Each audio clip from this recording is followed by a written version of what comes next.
of law. I'm not one of those lawyers that may go and meet a judge like Nicodemus at night to say, help me. I fight my own in court frontally. This case is bad, bad, bad. Once you don't agree, I say, take to another lawyer. I'm not going to have blood money on my hands to take on a case that I know is bad, is dead on arrival. So, because no country can survive without the rule of law. It's just not possible. It is our ability to subsume ourselves to the operation of rule of law that makes us different from animals, that removes us from the Hobbesian state of nature, where life was short, nasty, and brutish. By 1885, Professor A.V. Dicey had already discussed the concept of rule of law, which, in summary, is subjection of all persons before the law and equality before the law. Whether you be a sovereign, president, head of state, or the Franz Fanon's wretched of the earth or the hoi polloi, you must be one and the same before the law. Before the law, nobles and commoners, slaves and slave masters. Once you begin to distinguish as between categories of people, then there's going to be trouble and anarchy. That was why last year the president missed it when he said national interest, in quote, should be subordinated to rule of law. That was wrong. Because national interest is defined by every government according to its own blood binoculars, which is normally government interest, not national interest. But the rule of law itself predates man. It started from the Garden of Eden. It was the violation of the rule of law in the Garden of Eden that got God angry with Adam and Eve, and he decided to drive them away because he laid down some rules. Thou shalt eat of all this food, but of that singular forbidden fruit thou must not taste. It is the violation of that rule of law in the Garden of Eden that God got angry and he had to drive with them. So making the rule of law central is very important. And the president of IBA was here to look at some of these issues. And many distinguished panels actually looked at many of these issues very critically. And I think it was a way of driving it home to the present government that you cannot operate outside the rule of law. No matter what anti-corruption you say you want to do, no matter how you say you want to go after supposed enemies of state, you must first and foremost go within our constitutional and legal organogram and regime. Anything outside it then becomes anarchical and it's unacceptable in any constitutional democracy, Nigeria inclusive. But was that point driven home? I mean, I take you back to what you just said about how the president made that statement about how the national interest supersedes the rule of law. He said that in justification of certain actions of the executive, but also as a foreshadowing for what was to come, which was the rather scandalous removal of the Chief Justice of Nigeria, Walter Onnoghen, and his replacement by the current CJN, Tanko Mohammed. The Senate Minority Leader raised that point and was quite critical of the NBA and their stance in that matter, or failure to take a stance, and he got rapturous applause as a result of that statement. You buttressed that point. You raised the Pakistani precedents where the lawyers took to the streets because of Musharraf's removal of Chowdhury. Yes. But you were contradicted by Femi Falana SAN, who made a statement along the lines of the person's morals, that it's difficult to don a cape. I'm paraphrasing. I'm not quoting. It's difficult to don a cape for somebody whose morals are not quite up to par. Yeah, I don't like discussing people, particularly when they are not there. But because we mentioned Femi Falana specifically, let me say he was dead wrong. He said that Mohammed Chowdhury, the then Chief Justice of Pakistan, was not accused of corruption. That is not quite correct. President Pervez Musharraf accused him of misconduct and abuse of office. I do not know what greater elements constitute corruption than abuse of office and misconduct. Femi Falana may have been defining corruption from the narrow perspective of this government that I've seen in the last 1.5 years. They think that corruption simply means the giving and taking of bribery. They do not seem to realize that political corruption, prebendalism, cronyism, favoritism, nepotism, they are all the isms. They are even greater forms of corruption.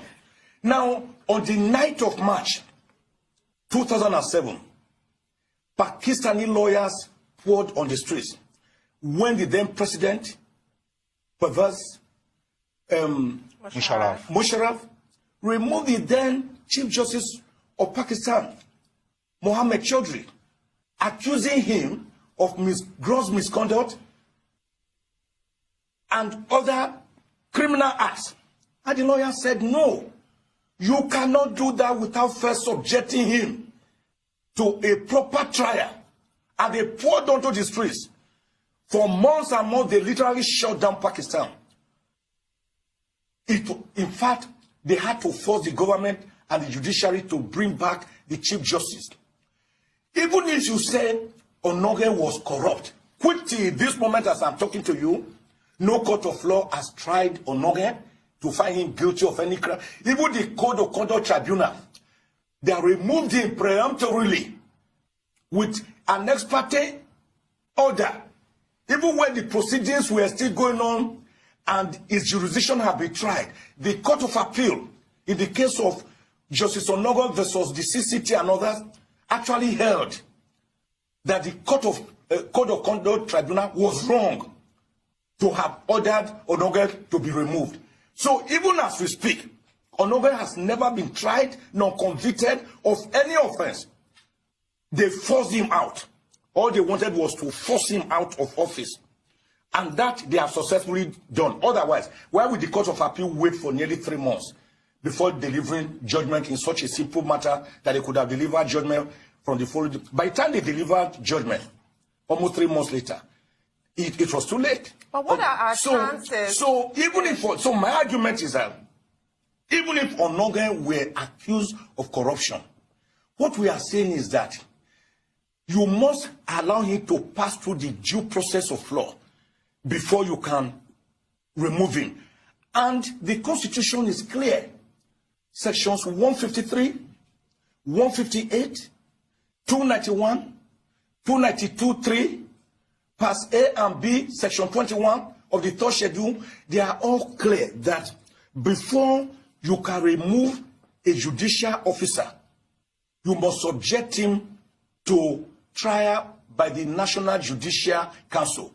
And that was why the Court of Appeal heard in Erelu Habib, the Supreme Court, as a matter of fact, heard in Erelu Habib's case, and the Court of Appeal in Ngajiwa's case, that you cannot begin to try a judicial officer until he has first been disciplined by the NJC, which is independent in accordance with the doctrine of separation of powers, ably propounded by great philosophers like John Locke, John Calvin, Immanuel Kant, and most ably propounded in 1748 by Baron de Montesquieu, that the 3 arms of government must be distinct, different from each other, so that there will be checks and balances. Yes, well, sir, you have cited, I have to follow up. You've just cited constitutional procedure, Supreme Court precedents. All of these things should be inviolable. What are our chances as a democracy if people within the legal profession do not seem to grasp these simple concepts, that the ends do not justify the means? Oh, what we are seeing, it's not that they do not know. They know. It's just that they want to sidetrack the law Nicodemously. It's an assault on the rule of law, which was where we started from. It's an assault on the rule of law. It means we are not ready to subject ourselves to principles of good governance and rule of law. Once you subject yourself to rule of law, then you will see that even if you were going to remove Onoge, you could still allow the judicial process take its place. But what many of these people believe is what you call mob lynching. lynch. Oh, you have accused him of corruption. In fact, the government, their spokesperson, like Mohammed, say, oh, name and shame them. But when they have problems, they again run back to the same judiciary that they had denigrated. A short break. But just before we take that break, what do we do? Because at the first plenary, at a conference, you know, this issue was a major subject. But we'll come back. Let's take a break first. You're still watching the morning show here on Arise News. And with us in the studio, of course, is Chief Michael Ozekhome, senior advocate of Nigeria. Chief Ozekhome, before we took that commercial break, you had talked about the rule of law. You were talking about the Code of Conduct Tribunal, the Onogan case, you know, and I wanted to ask you that at the first plenary session, yes, this year's Nigerian Bar Association conference, this was a big issue, particularly the Code of Conduct Tribunal. Yes. And the title was Code of Conduct Tribunal, a clash of judicial and executive powers. And you were on that, yes, you were a speaker at that, symposium. Now, what is the way forward? Are there likely remedies to ensure that, in the light of what you said about separation of powers, that you don't have the executive also, assuming judicial powers and using legal, platforms to subvert the rule of law? Yes, power corrupts, and absolute power corrupts absolutely. Even in our own homes, if your wife and children don't check your excesses, the tendency will be that you will become a dictator, even within your own home. And dictatorship is not necessarily a military dictatorship. It could also come from a so-called democracy. President Saddam Hussein was going for elections, always going for elections. In Iraq, didn't we know that? But he was a dictator, maximum one for that matter, an absolutist. Now, at that first plenary session in which I participated, I described the Code of Conduct Tribunal as a bat, B-A-T. The bat will go to the animal kingdom and tell them, I'm one of you, I'm an animal like you. The animals will say, how? You have feathers, you can fly, how can you be an animal? He will bare his teeth and say, look at my teeth, my canines. They are like your own. And really, when you look at the bat, it has teeth, like dog, like any. He said, look at my ears, my pinna. They are like your own. More importantly, look at my mammary glands, breast. A bat has breast. He said, so I'm one of you. Then they will accommodate the bat. Then after that, he will leave and go and meet the birds. He will say, I'm one of you. The birds will say, that's not correct. You are just coming from animal kingdom where you prove that you are one of them. You say you are joking. I'm one of you. If you say it's a lie, let's fly. Because the bat flies like any other bird. So we have a situation where Section 20 of the Code of Conduct Bureau and Code of Conduct Tribunal Act, which is exactly like the 5th schedule, Part 1, Paragraph 15 of the Constitution, setting up the Code of Conduct Tribunal as a court, more like as a powerful institution that could try public officers, strip them of their assets, as forfeit your access to the government of the federation, even ban legislators, apart from removing them from holding office for 10 years. But do you know what? Such an organ that is so powerful, that can do these things, you will never find it in Section 6, Subsection 5 of the Constitution, which lists out what you call courts of superior jurisdiction, starting from the Supreme Court to the customary Court of Appeal. And they are all there, Federal High Court. The CCT is not there. Even under Section 318, you will not find the Code of Conduct Tribunal listed there as a superior court of record. That is why the chairman and member do not take the judicial oath.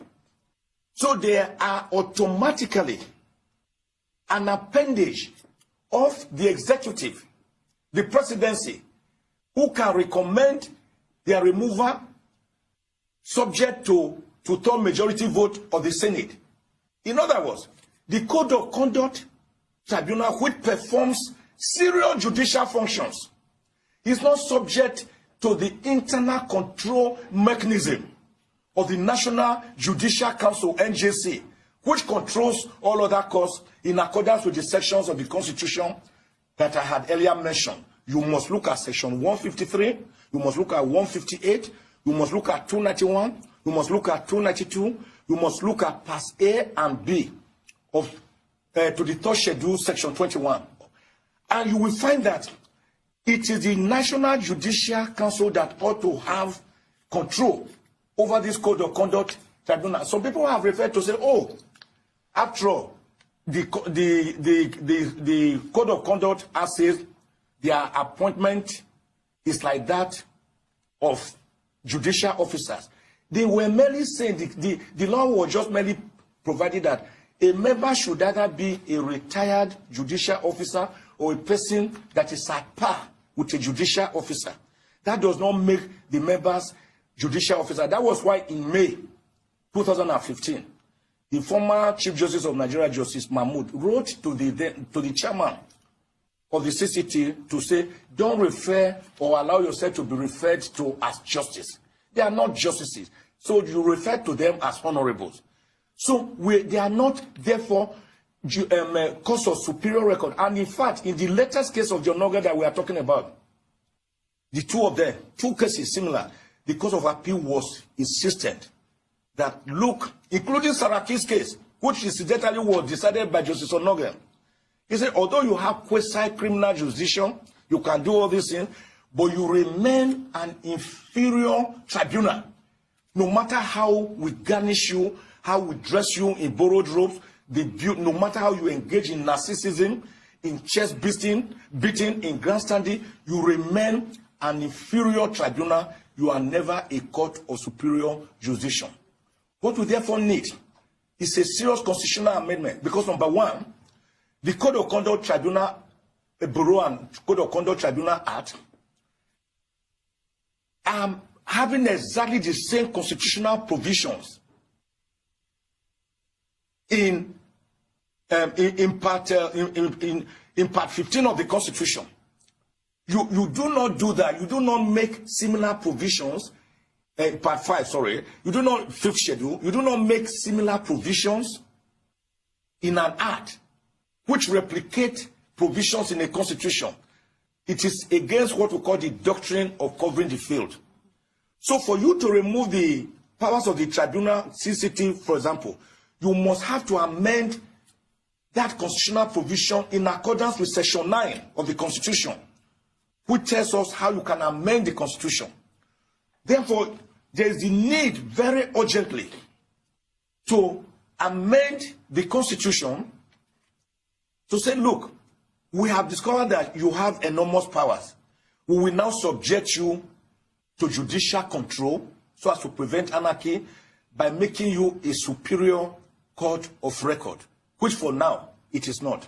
So we are having a body that has so much enormous judicial power that it could even make an ex parte order, removing a whole Chief Justice of Nigeria. What order will you make at the end of the trial if an ex parte order will remove the Chief Justice?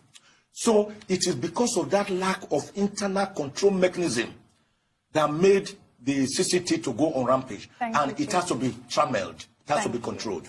Okay, Chief, I'd like to move us on to a topical issue at the moment. The front cover of this day today, we are leaving no stone unturned on PNID's $9.6 billion judgment, says federal government. This is a serious case in front of Nigeria right now that's going to affect everyone, as it's 20% of our external revenues. And the government is taking it seriously, as they should. Now, what are our best options in this situation? And I say that because the government is now considering a renegotiation, but it doesn't seem like PNID are really going to come to that table. So what would you say are the best options for Nigeria right now? Let me support you by saying the government must not leave any stone unturned. I will even go further that it must never also leave any stone unstoned. Because we are talking of $9 billion judgment debt. The judgment debt by arbitration was actually $6.6 billion. But In 2016, 2017, the government had the opportunity within 28 days to apply to set it aside. They delayed. They did not. By the time they tried to do that, the British court has heard that no, it was too late. Then they went to a federal high court in Nigeria and said set aside, as if that judgment there was subject to Nigerian laws. That is why I say it must never, they must never leave any stone unturned, and they must never leave any stone on stone. Because $9 billion is about 20% of our foreign reserve. What is our foreign reserve? About $47.65 billion. Chief, we'll need to take another short break. Yes. And then when we come back, yes, you would recommend possible options to the federal government in this matter. We'll take another short break. We'll be right back. You're still watching the morning show here on Arise News. With us in the studio still is Chief Mike Ozekhome, Senior Advocate of Nigeria. Chief, before we went on break, we were talking about leaving no stone unturned and leaving no turn unstoned with regard to the $9.6 billion judgment against Nigeria. $9.6 billion judgment is 3.2 trillion naira. The current budget of Nigeria is about 8.67 trillion naira. And Nigeria's entire foreign reserve is just about $47.6 billion, where China has about $3.2 trillion as its external foreign reserve, with America coming a distant 18 at $125 billion. Now, this contract itself that led to all this emanated from just a gas project that was to be built in Calabar for $40 million. The question, I see it as institutional failure. I've always clamored for building strong institutions, not strong men and strong women. It is our inability to build strong institutions that continue to afflict us, like the leprosy that afflicted Nnamdi, the leper, before he dipped himself into River Jordan 7 times and became cleansed of his leprosy. So when I heard the Minister of Information beating his chest that Nigeria will not surrender its assets, I was just laughing.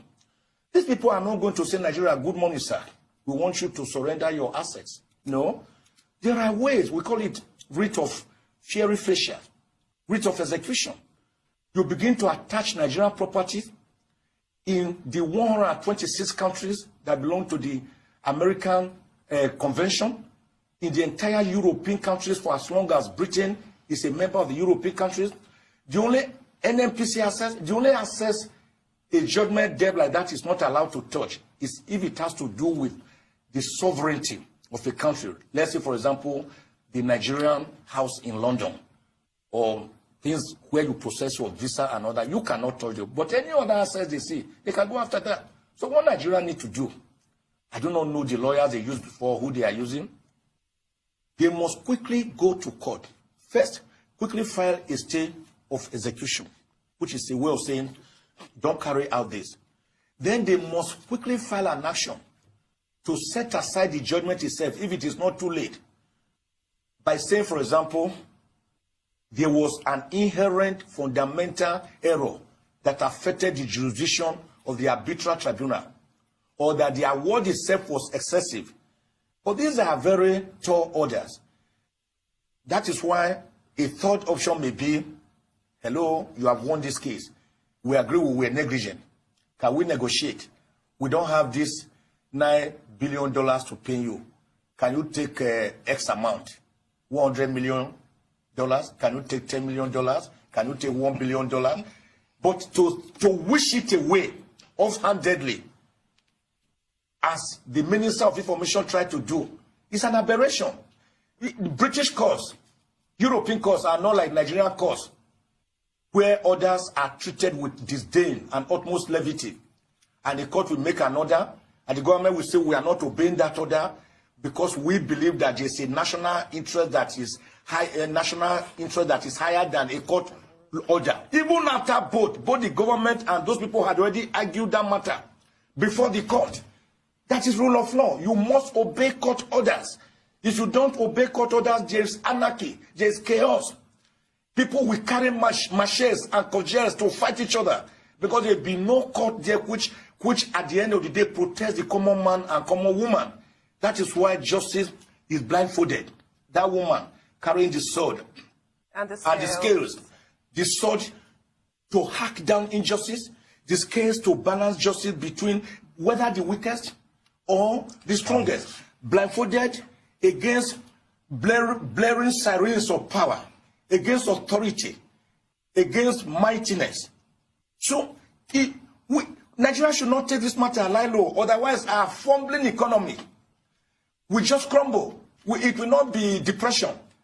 It will be acute recession, where people will be queuing up again, as in 1983-84, to be buying bread and milk and eggs as essential commodities, which we called essential that time. Don't think anything is beyond this.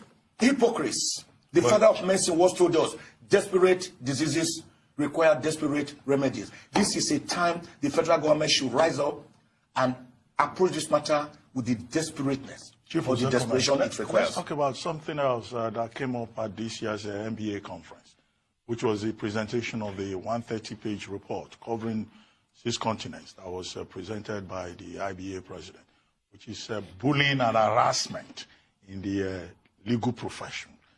Now, I mean, the IBA is launching this campaign, as I said, across 6 continents.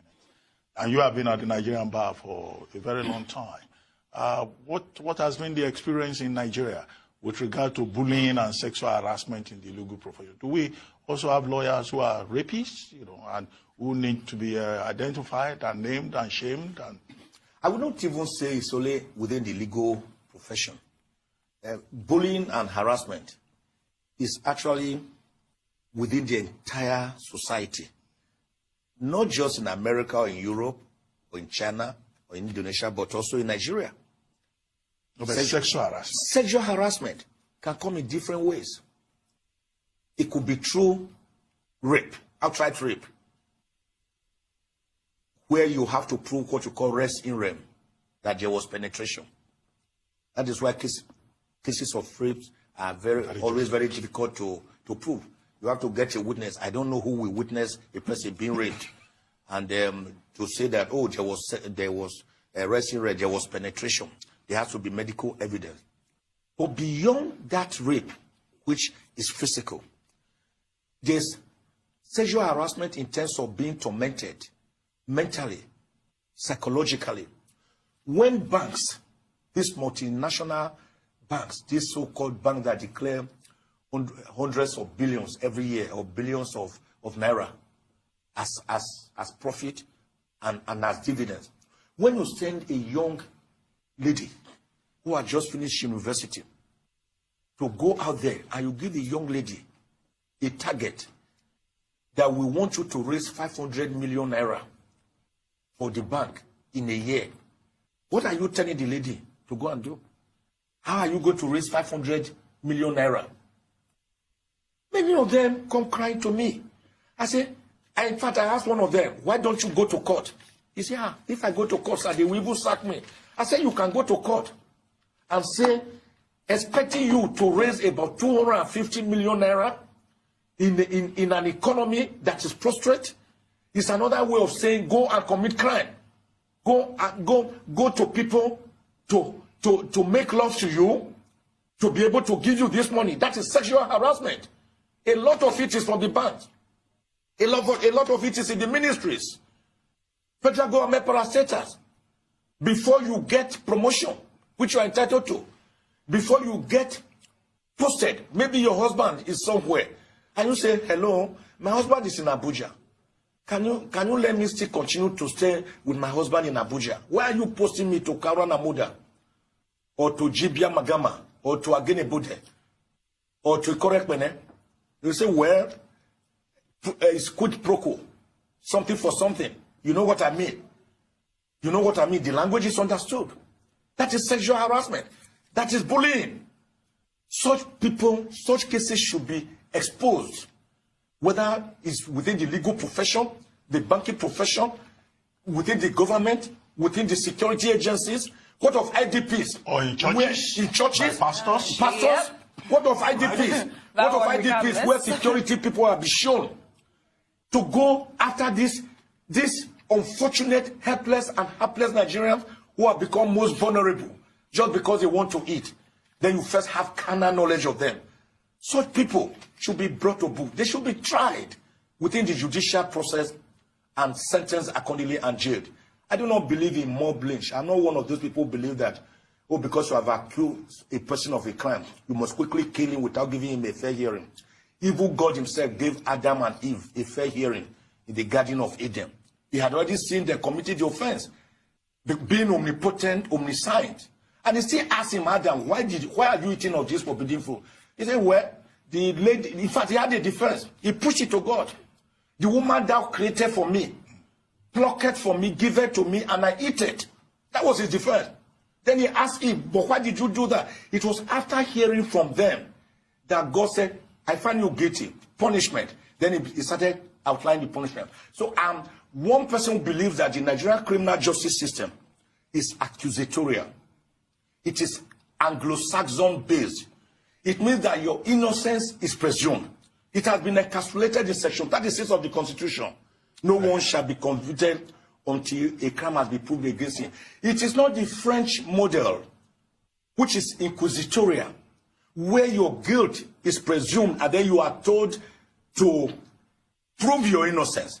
For as long as we have that in our Constitution in Section 36, for so long are we going to allow our democracy to work according to rule of law. Democracy is not a 100 meters dash race or Ben Johnson or Hussein Bolt. It's a marathon race that requires balancing of centripetal and centrifugal forces that are ever at play within an ever dynamic society like Nigeria.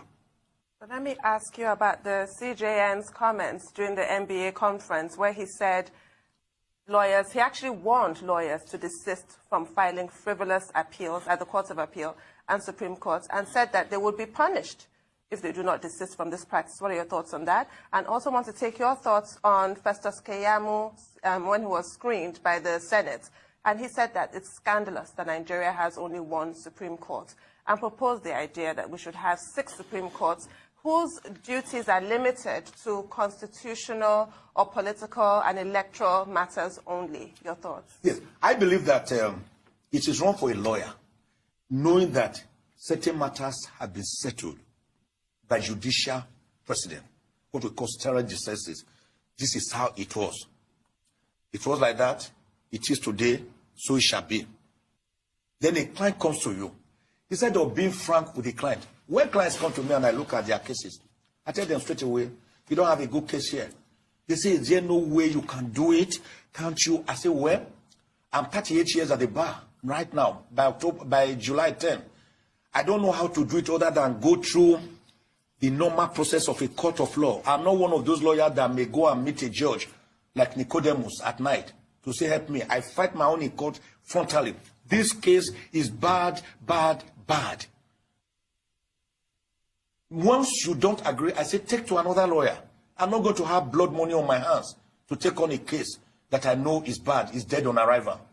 So such lawyers are being sanctioned more and more, especially by the Supreme Court, that now award costs and say, you lawyer, you are the one who must pay this cost because you ought to have advised your client that this case ought not to come here.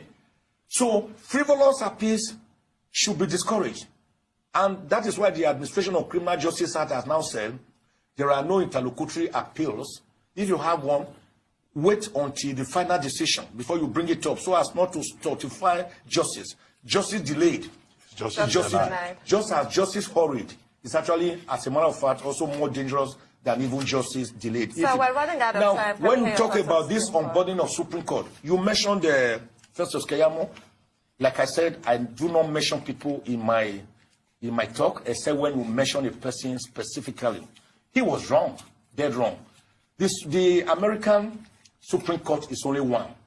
There are every state in the 50 states have their own Supreme Court. Then on constitutional matters and appeals from those Supreme Court, they go to the American Supreme Court.